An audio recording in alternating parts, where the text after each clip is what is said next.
Muchas gracias. Le damos la palabra a continuación a Jaime Baza. Muchas gracias. ¿Cómo están? Buenas tardes. ¿Cómo están? ¿Sí? ¿Siguen aquí? Muy bien. Nosotros también. Bueno, primero que todo agradecer la invitación. Para mí es un honor participar de espacios sociales de discusión de los temas públicos, de los temas políticos. Es un honor también colaborar con el Instituto y con la Fundación. Y es un honor también estar en un espacio tan republicano como este, donde se dieron probablemente las discusiones más importantes de la historia reciente de este país, discusiones que hoy día se dan en los directores de las empresas o en otros lugares cerrados del escrutinio público. Por eso es importante que recuperemos también estos espacios como lugares de construcción de república. Yo me voy a apoyar mucho en las dos presentaciones anteriores, porque efectivamente me parece que hay un discurso que pareciera estar bien estructurado, ¿verdad?, entre estas tres ponencias. Así que voy a apoyarme mucho en lo que ya se ha dicho. Lo primero es, claro, la pregunta es siempre un poco tramposa, ¿verdad? ¿En qué sentido es posible afirmar que la mayor presencia de migrantes afecta el ejercicio de los derechos fundamentales de las y los chilenos, ¿verdad? Y es una pregunta tramposa porque tiende radicalmente a sacar el foco de la discusión relevante. La discusión relevante no es el impacto que la llegada de migrantes tiene en la protección de derechos fundamentales de los nacionales, sino que es cómo las condiciones en las cuales los migrantes ejercen sus derechos fundamentales evidencia al mismo tiempo las precarias condiciones en las cuales nosotras y nosotros ejercemos nuestros derechos fundamentales.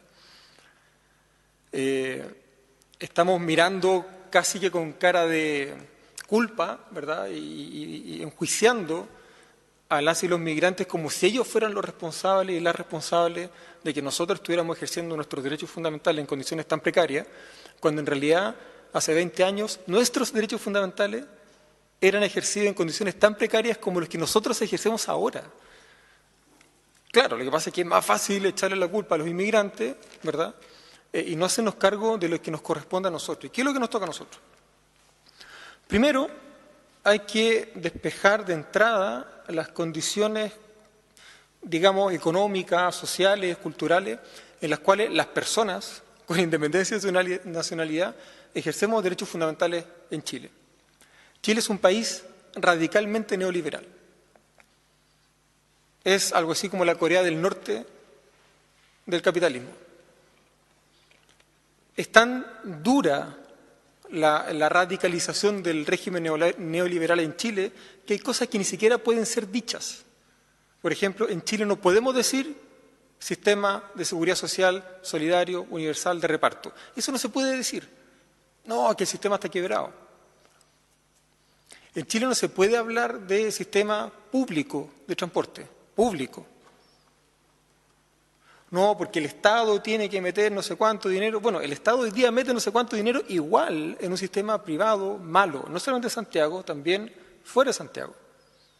Entonces, el nivel de radicalización del discurso neoliberal nos impide entender que las condiciones que determinan el ejercicio de nuestros derechos fundamentales no son necesariamente condiciones normativas, como si faltaran aquí un par de leyes o un par de artículos en la Constitución que mejoraran nuestros derechos, sino que son preferentemente condiciones económicas, son principalmente condiciones sociales.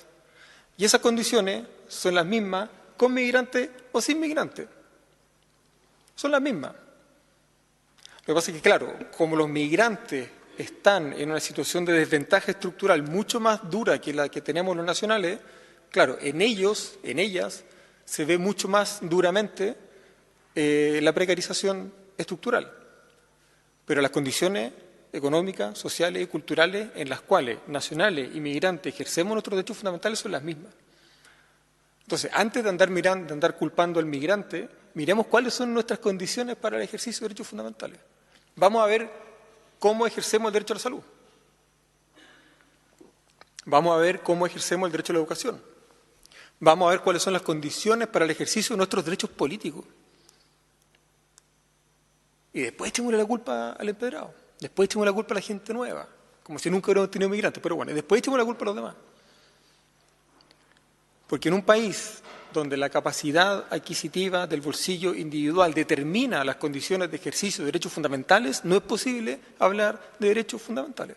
Porque la clave de los derechos fundamentales es que sean universales. Y no lo son. No lo son con migrantes, no lo son sin migrantes. Entonces, me parece que un mínimo de ejercicio de honestidad con nosotras mismas, con nosotros mismos, es decir, oye, las condiciones en las que nosotros vivimos son tan precarias que preferimos culpar a los migrantes que hacer algo por cambiar nuestras condiciones de vida. Y yo creo que ahí hay un ejercicio que es fundamental. Y voy a tirar algunos datos después para respaldar un poco esta afirmación. El segundo elemento que me parece que es importante tener presente a modo de contexto es que hay un discurso público que ha sido radicalizado con esta administración, con el gobierno de Sebastián Piñera, que es funcional simultáneamente a servir dos grandes, digamos, intereses o dos grandes sectores.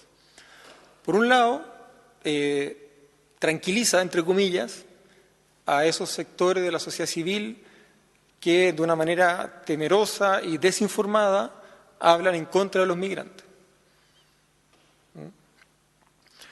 Pero al mismo tiempo es funcional, esta política de este discurso público, al mismo tiempo es funcional a la generación de empleo precarizado para alimentar sectores de la economía que necesitan, por las condiciones estructurales que tiene nuestro país, necesitan mano de obra barata. Entonces los migrantes se están incorporando a formas de trabajo que están marcadas por la desregulación, por la precarización, por la ausencia de contrato. No somos los chilenos los que le cobramos a los chilenos 500 lucas mensuales por una pieza de 2x2. Somos chilenos que les cobramos a migrantes. Esa condición esa precarización de la vivienda es culpa nuestra. Somos nosotros, somos nosotras como chilenas, como chilenos los que estamos abusando de la condición de precarización del migrante, particularmente del migrante irregular.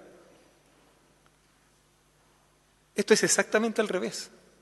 Somos nosotros los que estamos generando condiciones que afectan el ejercicio de los derechos fundamentales de las personas migrantes. Es nuestra responsabilidad, no es al revés.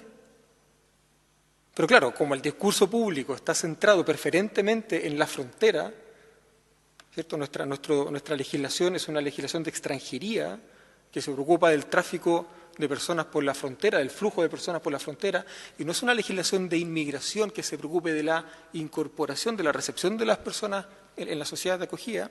Como nuestra legislación es de frontera, estamos generando un discurso que es funcional a la restricción del flujo de ciertos tipos de migrantes por la frontera. Por ejemplo, el año pasado entraron al país cerca de 4 millones de extranjeros. La gran mayoría turistas. La gran mayoría son turistas. De esos casi 4 millones de personas, se le rechazó el ingreso solo a 9.000. 9.000. Ustedes dirán, bueno, 9.000 de 4 millones es nada. Claro, estadísticamente es poco. Estadísticamente algo así como el 0,1%. Pero cuando uno se detiene a mirar la composición nacional de esos 9.000 personas, se da cuenta de cómo operan los sesgos estructurales de la sociedad chilena. Esas 9.000 personas a quienes se le prohibió el ingreso son en un 80% colombianos, haitianos, peruanos y ecuatorianos, en un 80%. El rechazo de ingreso de argentinos en la frontera es casi nulo, de europeos es casi nulo, de norteamericanos es casi nulo. ¿A quienes mayoritariamente le estamos restringiendo el acceso? A personas que son como nosotros. a compañeros latinoamericanos que comparten raíces culturales con nosotros, que comparten destinos históricos con nosotros, que comparten idioma, que comparten religión mayoritaria. O sea, a la gente que es como nosotros la estamos dejando fuera. Y eso lo hacemos nosotros, o sea, somos nosotros de nuevo los que afectamos las condiciones a partir de las cuales los migrantes ejercen derechos fundamentales, no es al revés. Pero más encima de esos 9.000 rechazos, se presentaron algunos recursos de amparo.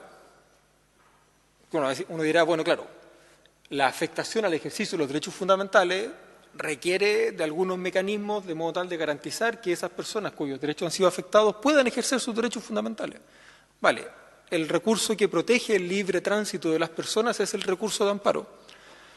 De esos casi 9.000 casos se presentaron 5 recursos de amparo. 5. Claro, porque la gente que llega a la frontera sin tener idea de cuáles son las condiciones, ya vamos a conversar de eso, sin tener idea de cuáles son los requisitos para entrar, literalmente la frontera rebota. De 9.000 casos, 5. El año anterior fue igual. Entraron poco más de 6 millones de personas, mucho turista. El rechazo, de nuevo, más o menos 9 a 10.000. Recursos de amparo, 3. 3. Esa es la garantía del derecho a la justicia, de la protección del debido proceso. El 2016, de nuevo, 5 millones y tanto, 6.000 rechazos, 1 recurso de amparo. 1. Entonces, no son los migrantes los que vienen a quitarnos nuestros derechos fundamentales, somos nosotros. Desde Chile, los que estamos generando condiciones estructurales que impiden que los migrantes ejerzan los mismos derechos fundamentales que nosotros. Esto se ve radicalizado, además, por una legislación no solamente temerosa del migrante, sino que derechamente construida sobre la lógica de la seguridad nacional. ¿Cierto? Una normativa redactada a pocos meses del golpe de Estado, del año 75, a pocos meses del golpe de Estado, que no ha sido significativamente reformada en los 30 años de democracia que llevamos, cuya ejecución depende de un reglamento que es del año 84, bueno, ya se decía previamente que tampoco ha sido significativamente reformado, y que mira al migrante como una amenaza, no solamente para la seguridad nacional, sino que muy especialmente como una amenaza para la seguridad interior. ¿Dónde está radicado el Departamento de Extranjería? En el Ministerio del Interior y Seguridad Pública. Bueno, hay que preguntarse por qué. ¿Por qué? ¿Por qué no está, no sé, en el Ministerio del Trabajo? O en algún ministerio social. Está en el Ministerio del Interior. Toda la ola, entre comillas, democratizadora y con perspectiva de derechos humanos que se verificó entre la década del 80 y del 90 en el mundo, pasó por alto en Chile. Y ahora que venimos de vuelta, ¿cierto? Ahora que hay una regresión autoritaria en la legislación mundial, con una serie de actividades, de decisiones anti-migraciones, y que están volviendo a implementar el paradigma de la seguridad nacional, nosotros estamos justo en la misma disposición de seguridad nacional de la década del 70. La misma, la de la Guerra Fría, la de los dos grandes polos, ¿verdad? Rusia y Estados Unidos. Y ahora que hay una regresión autoritaria, nosotros estamos listos. No tenemos que hacer ningún, entre comillas, ajuste para satisfacer la regresión autoritaria que vemos en Brasil, en Estados Unidos, qué sé yo. Eso tiene que llamarnos a reflexionar. Durante 30 años no nos hemos detenido a revisar las condiciones a partir de las cuales los migrantes ejercen derechos fundamentales en nuestro país. Una de las principales razones de esa precarización dice relación con la discrecionalidad que el decreto ley le entrega a la autoridad migratoria. Discrecionalidad en la entrada. Acordémonos que esta es una ley de extranjería que regula principalmente el flujo de personas por la frontera. Hay una discrecionalidad que tiene fuente legal que autoriza a las autoridades administrativas para discrecionalmente autorizar o no autorizar la entrada de ciertas personas en la frontera. No se trata de que las condiciones o de que los requisitos de entrar a Chile sean muy exigentes. Ese no es el punto. El punto es que el funcionario o la funcionaria que está en la ventanilla de la frontera está legalmente habilitada para rechazar el ingreso de personas, de extranjeros, de inmigrantes, por causales tales como el interés nacional o la utilidad nacional. La utilidad. La utilidad, eso dice la ley. Artículo 13 del Decreto Ley 1094, la utilidad. Entonces, claro, ¿qué es lo que ocurre cuando un sujeto, cuando una persona tiene el espacio para decidir discrecionalmente? Se cuelan, se proyectan en su decisión todos sus sesgos. Y si esa persona es machista, el contenido de la decisión va a ser machista. Si esa persona es xenófoba, el contenido de la decisión va a ser xenófoba. Si esa persona es racista, el contenido de la decisión del Estado va a ser racista. ¿Por qué? Porque no hay criterios claros para determinar los requisitos de entrada, incluso de salida, de expulsión de los migrantes, porque queda entregado a la discrecionalidad de la autoridad administrativa. Básicamente, la autoridad, el funcionario de la PDI que está en la frontera. Por eso tenemos una crisis migratoria, porque están llegando efectivamente muchos migrantes, lo que no es malo, están llegando muchos migrantes a la frontera, pero como los requisitos de entrada no están establecidos, rebotan. Pero no rebota el alemán, ¿verdad?, que es gerente de Siemens. No rebotan los argentinos en el extremo austral. Están rebotando mujeres, están rebotando personas afrodescendientes. Están rebotando personas que vienen de Colombia, Haití, Ecuador. Eso es puro sesgo. Y esas condiciones para el ejercicio de los derechos fundamentales de los migrantes las generamos nosotros.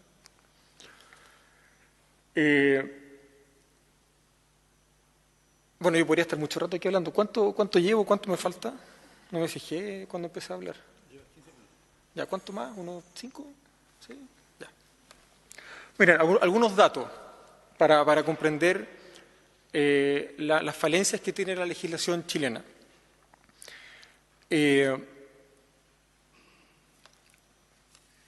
Probablemente el primero es que tenemos una legislación que es efectivamente de extranjería, de modo tal de que la legislación chilena no contiene un diseño legislativo específico para la integración, ¿verdad? La perspectiva del Estado sigue siendo en clave fronteriza, ¿verdad?, como si el Estado pudiera controlar los flujos migratorios a través de decisiones políticas, desconociendo el impacto que tienen las condiciones estructurales en los flujos migratorios. Está pasando con la comunidad que viene de República Dominicana, ¿cierto? Se estableció una visa especial para contener, para controlar la migración que viene de República Dominicana, y eso lo único que generó fue un aumento de la inmigración irregular. El otro gran problema que tiene la legislación es la falta de reconocimiento de derechos específicos. Está relativamente reconocido que los derechos genéricos que reconoce la Constitución se reconocen efectivamente de manera universal. Hay una titularidad universal respecto a los derechos que están en la Constitución. Pero hay una precarización muy evidente en las condiciones para el ejercicio de esos derechos. Por ejemplo, algunos datos. En Chile, el 5,5% de los nacionales que arrienda una vivienda, la arrienda sin contrato. El 5,5%. Entre los migrantes, esa cifra se dispara al 25,2%, en promedio. 25,2%. Estos son datos que están extraídos de la encuesta Casen, fueron publicadas en un librito que salió hace poco, en un artículo de Luis Taller. 25,2%, 5 veces más. 25,2% además en promedio, porque con los haitianos, entre los haitianos, la cifra llega al 40%. Claro, y uno dice, bueno, pero ¿cómo le pueden cobrar 500 lucas a una persona por una pieza de 2x2? Bueno, así pues. Y eso lo hacemos nosotros, insisto, no lo hacen los inmigrantes, eso es responsabilidad nuestra. En Chile, un 2,3% de los nacionales no tiene régimen de salud público o privado, 2,3%. Esa cifra entre los migrantes se dispara al 15,4%. en promedio. El 15,4% de los migrantes no tiene régimen de salud pública o privada. 15,4%. De nuevo, en ciertas comunidades nacionales la cifra es mucho mayor. Y sin embargo, a propósito de que nos roban el puesto de trabajo y que no pagan impuestos y que no contribuyen al desarrollo social, sin embargo, en Chile el 58,1% de la población nacional está en edad de trabajar. 58%. Entre los migrantes, esa cifra se dispara al 75%. El 75% de la comunidad migrante está en condiciones de trabajar, por edad, 75%. Muy por sobre la media nuestra, ojo. O sea, no solamente hay una mayor escolarización formal en las comunidades migrantes, sino que además hay mayor capacidad de trabajo. Hay mayor capacidad de trabajo. O sea, la contribución proporcionalmente que los migrantes generan al desarrollo del país es mayor que la contribución que los nacionales hacemos al desarrollo del país. Y eso nadie lo dice, eso no lo estamos diciendo. ¿Qué estamos diciendo? Que los migrantes son una amenaza. ¿Una amenaza para quién? ¿Una amenaza para quién? Por último, y con esto cierro para no dar la lata, para no dar tanto la lata, quisiera compartir algunos datos, algunos antecedentes que permiten evaluar la forma en que estructuralmente los migrantes ejercen el derecho madre probablemente de los derechos, que es el acceso a la justicia. ¿Verdad? ¿Cuáles son las condiciones que las personas tenemos para acceder a la justicia cuando los derechos son vulnerados? Aquí hay un problema que es un poco técnico, un poco fome, que dice relación con la forma en que la legislación migratoria regula lo que se conoce como el procedimiento administrativo. O sea, las normas que establecen la forma en que las personas nos relacionamos con la administración del Estado. ¿Ya? Hay una normativa genérica, que es la Ley de Procedimientos Administrativos, que señala que esa ley es obligatoria en todos los procedimientos administrativos del Estado y que se aplicará de manera supletoria en aquellos procedimientos sectoriales que tengan, por así decirlo, vacíos o lagunas en su normativa. Bueno, esa norma, que tiene carácter supletorio, no se aplica en materia migratoria. No se aplica. A pesar de que la Contraloría ha insistido en que debe aplicarse supletoriamente la Ley 19.880. Como no se aplica, ¿cuáles son las consecuencias? La normativa sectorial no regula la bilateralidad de la audiencia, que es una garantía mínima, que cuando uno le acusan de algo, uno tenga la posibilidad de decir algo de vuelta. Bilateral. No regula la presentación de pruebas por parte del migrante. No regula el derecho a defensa. No regula las notificaciones. No regula los recursos que un migrante puede presentar contra la decisión administrativa. Es tan dictatorial el diseño, para que no nos olvidemos que esto fue redactado en dictadura, es tan dictatorial el diseño que el migrante solo se entera de que hay un procedimiento de expulsión en su contra, cuando se le notifica la expulsión. Notificada la expulsión, tiene 24 horas para presentar un recurso en la Corte Suprema. O sea, te notificaron en Tocopilla o en Chile Chico, no sé, 24 horas, un recurso excepcional de 24 horas. Esas condiciones para el ejercicio de los derechos fundamentales de los migrantes las establecemos nosotros los chilenos. Eso es responsabilidad nuestra. Eso es responsabilidad nuestra.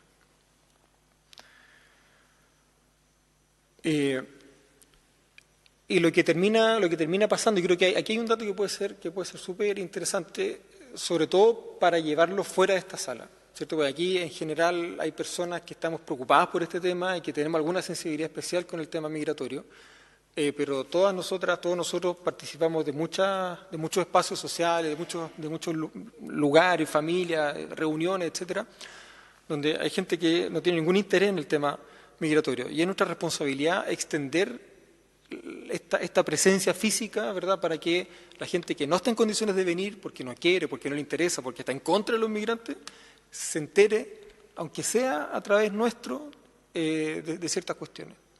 ¿Por qué? Entre las personas migrantes es muy fácil evidenciar una suerte de situación jurídica que también se ve entre los nacionales, pero que entre los nacionales no queremos ni considerar. Nosotros sabemos que los derechos fundamentales son universales y que se declaran por la Constitución para todas las personas por el solo hecho de ser personas. Entre las personas migrantes es muy evidente que existe algo así como una estratificación en las condiciones para el ejercicio de los derechos fundamentales. No todos los migrantes están en la misma situación jurídica, por temporalidad, por precarización, porque entraron a Chile por vía irregular, porque su regularización no está en curso y se demora una eternidad, por la relación que hay directa entre la visa laboral y el contrato de trabajo, lo que no genera un incentivo a la migración regular, genera un incentivo al mercado negro de contratos de trabajo. Bueno, toda esa situación genera una fragmentación en la titularidad y ejercicio de los derechos de las personas. Esa fragmentación, que es muy fácil ver en los migrantes, es plenamente aplicable a los nacionales. Y de eso nosotros no discutimos. Entre nosotras, las condiciones para el ejercicio de derechos fundamentales no son igualitarias, no son universales. Dependen de un montón de factores, de nuestra escolarización, etcétera, etcétera, pero principalmente de nuestro poder adquisitivo y probablemente más principalmente de dónde vivimos, del lugar en el que vivimos. Del lugar en el que vivimos dentro de Santiago, dentro del país, dentro de ciertas regiones, etcétera, etcétera. ¿Por qué? Porque todas las condiciones normativas para garantizar el ejercicio de los derechos sociales, todos los servicios sociales están municipalizados, prácticamente todo. También la gestión migratoria está municipalizada. Y dada la segmentación geográfica de nuestras ciudades, particularmente las más grandes, lo que tenemos es que hay municipalidades pobres para gestionar la garantía de derechos de las personas pobres. Y esas condiciones son condiciones de pobreza. Esa fragmentación, y con esto termino, esa fragmentación que nosotros vemos en las personas migrantes, que se explica principalmente por su dispar condición, digamos, estatutaria o administrativa en el país, es la misma fragmentación que podemos ver entre nosotras, entre nosotros. Los migrantes, de alguna manera, son una oportunidad, no solamente para el desarrollo y el crecimiento económico del país, sino que son una oportunidad para nuestro desarrollo cultural, como lo han sido todas las oleadas migratorias de los siglos XIX y XX, como lo fueron los españoles del Winnipeg, como lo han sido los palestinos, como lo fueron los alemanes, etc. Deberíamos ser un poquito más humildes, probablemente, aprender de ellos y principalmente recoger el guante de lo que su realidad nos obliga a reflexionar respecto de la nuestra. Cómo la realidad de las personas migrantes en el país nos obliga a reflexionar respecto de nuestra propia realidad. Muchas gracias por la invitación.